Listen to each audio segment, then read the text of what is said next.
Are you being driven mad by all the conflicting and often terrible advice on how to take rose cuttings?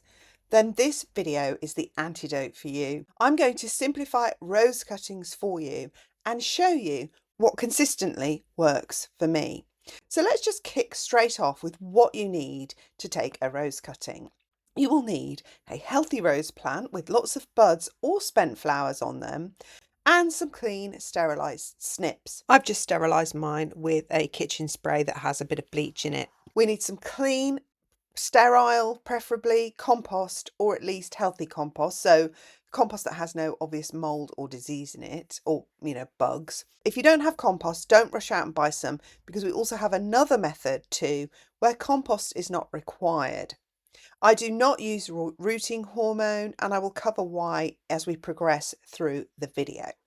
Just before we get into the rest of the video, don't forget to visit my website where I have new designs now, and obviously my blog, which supplements my YouTube channel, but will have additional things such as recipes as well. If you are interested in the merch at all, you can shop both from the US and the UK here in this store. It's all on Amazon, so the clickable links just take you straight to Amazon. So obviously you get all the protections of Amazon as well. If you click on the product, it'll take you to the Amazon US store. If you click on the link below the UK banner there, it'll take you to the UK store. So you don't have to worry about refunds, quality, all the rest of it. It's all there, it's on Amazon. And then of course I have my blog on there as well, so you can have a look at that and see my videos there. All right, let's get back to the video. So when should you take your rose cutting? Well, technically you can take your rose cutting anywhere between sort of May and October, November, depending on your zone. But I don't really like to do that. I like to take softwood cuttings in late spring, early summer. And the reason for that is because if you think about the life cycle of the plant, the rose, then in early summer, late spring, early summer, this is when the plant is its most vigorous. This is when it has every incentive, it's full of hormones, and it wants to reproduce, it wants to create a flower and then a seed head, and obviously continue its life cycle. After it has done that, as the season starts to peter out, the stems start to become more woody and more difficult to propagate from, and the hormones start to dwindle, and you can see by the state of your rose as the season wears on that it just starts to flag and look a bit past its best. So why would you take a cutting from it then? I mean, children are healthiest and more full of hormones when they're teenagers and young adults. So this is how you want to kind of think of your rose. You want it full of hormones because you want those hormones to make the roots. So in answer to the question, when should you take your cutting? Well, you can take it anywhere, but anytime almost, but I take it when the plant is its most vigorous and full of hormones, which is when it's a teenager and a young adult, which is late spring, early summer.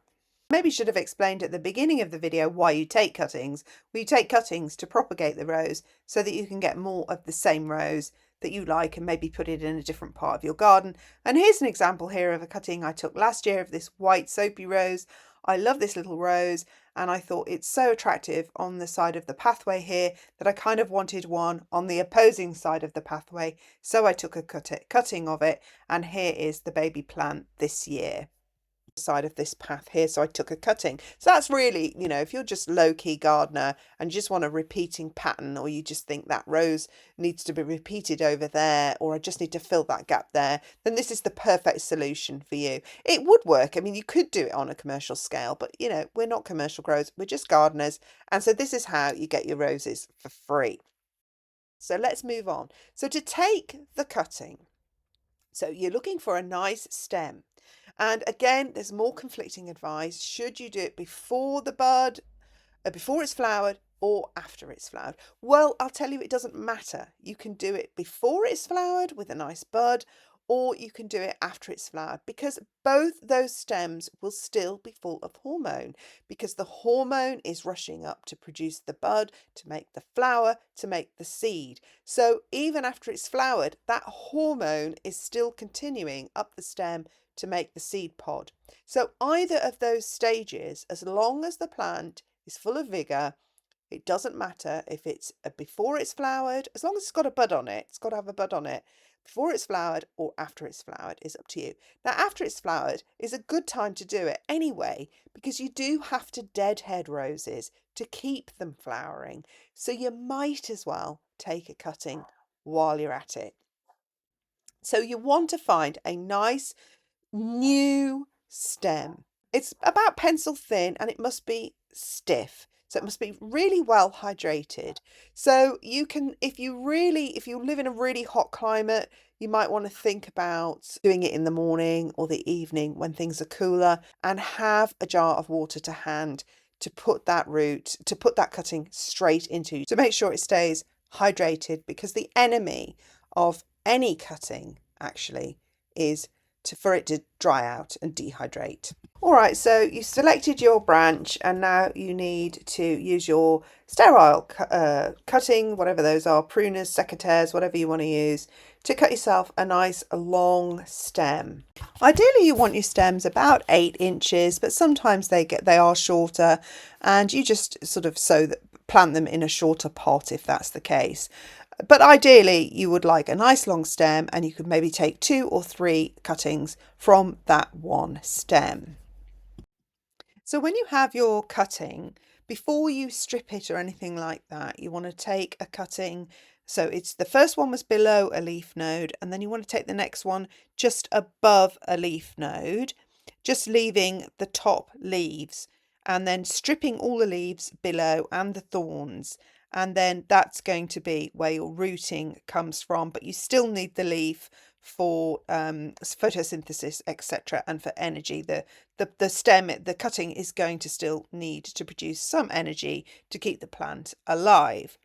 And then you will do the same. So if you've got 2 or 3 cuttings from that one stem, you just need to leave the leaf at the top and snip off the bud, because you don't want the energy. If you have at the top of the stem, there will be either a bud, obviously, or a seed head, and you want to snip that off because you don't want the plant to be sort of putting energy into that area. You want the energy to be going down into the roots. So that's how you take the cutting. So the next stage is, how are you going to grow the cutting on? Well, hopefully, while we're thinking about that, you've got your cuttings in water because you don't want them to dry out. So there are 3 ways you can take your cuttings to the next stage. I have my favourite, and I'm going to tell you about which one is my favourite after I've told you all 3. One of the best ways you can have a free and open soil, if you like, medium for growing your cutting, is to just do it in a jar of water. And I think this is a really, really good way of propagating a rose, is by doing it in a jar of water. So that's number 1. Let's do it in a jar of water. Now, once it's in the water, once you've prepared your cutting and you've put it in your jar of water, you put it on a north-facing window ledge so that it gets lots of light from the light around, but it doesn't get direct light, which is going to stress it and dry it out. That way, it'll just put all its energy into the roots, and it won't be too taxing on the plant if it's as it would be if it was in a sunny spot. So that's one way of doing it, and I have propagated roses that way. It's really easy. Then the other one is to do it in a pot. Obviously, if you're going to do it in a pot, you need a fairly wide brim pot. You're going to have to put a few cuttings in, because cuttings do fail. It doesn't matter how meticulous you are with your care, how healthy your plant, etc. There's always something that goes wrong. It's always a bit hit and miss. So you're going to want to put 3 or 4 cuttings in each pot, and so therefore you need a big enough pot to accommodate them, and you need a deep enough pot because you're going to put the stem right down into the pot. You're going to put about 2/3 of the stem in the soil, and then just leave the leaves out the top. So first of all, your compost must be well drained. So you're going to have to mix it 50-50 with sand or vermiculite or whatever you use to keep your compost open and free draining. I use sand, and it's going to have to be about 50-50 because those roots are going to be really fine when they start to come through, and you don't want them to encounter resistance, because then they won't be able to survive and the end of your cutting will just rot and die. The compost in the pot must be well hydrated all the way through, and I really go to town hydrating my compost before I even think about planting. these cuttings, and you will often find if you don't mix it about, there'll be dry patches in there. Just keep going and keep going until it's absolutely like a bog. Then leave it to drain for 5 minutes or so, and then plant your cuttings, and then you know for sure they are well hydrated. And then the third way is to do them in like a raised bed or in a part of your garden where you haven't grown roses before, because if you have grown roses before, they will have used all the nutrients and maybe even put diseases into the soil. So don't try to grow new cuttings where you've grown roses before, but you can plant them straight into the garden, or you can make your own row in a raised bed like I've done here. And then I did also just put some of the free draining compost in the bottom of there. I watered it all before I even planted my stems. Plant them again 2/3 down, so it's got plenty of space to grow the roots, because sometimes they grow the roots up the stems as well.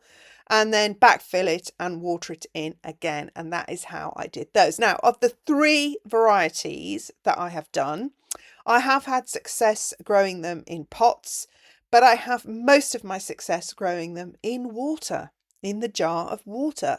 The thing with the jar of water is you must replace the water frequently and keep it clean.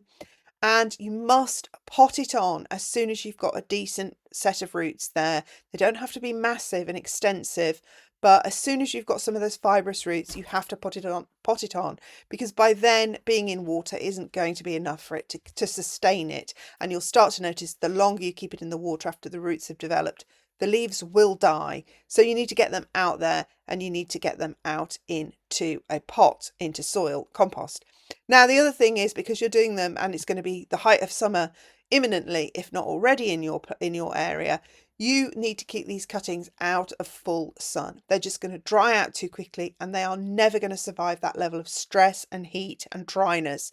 So you need to keep them in a shady spot, which is why you can see I've planted mine in the raised bed in shade, and the plant pots that I've planted them in will go in shade, and the jar of water is going to go on a north-facing window, which is shade here in the UK.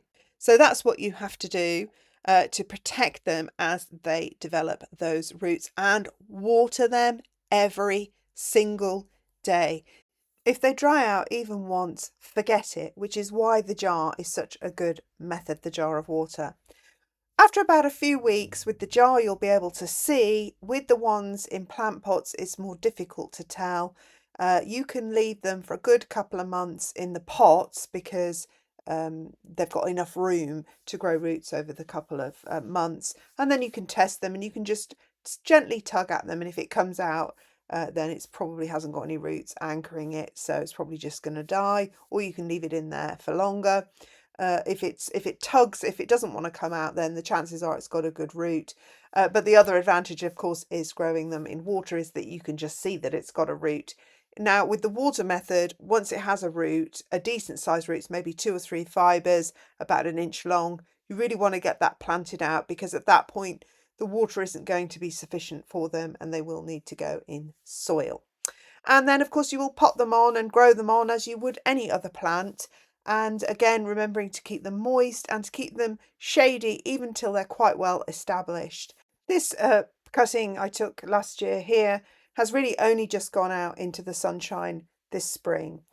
So it's been in shade and protected and mollycoddled for quite a significant time of its early growth. So that's it, that's the masterclass. I'm pretty certain you will be able to grow and propagate roses from cuttings with this method. And if you have any problems, ask me in the comments below. And if you like this video and you found it helpful, please subscribe, click the notification bell, share with your friends, and I'll see you in the next video. Thanks for watching. Bye.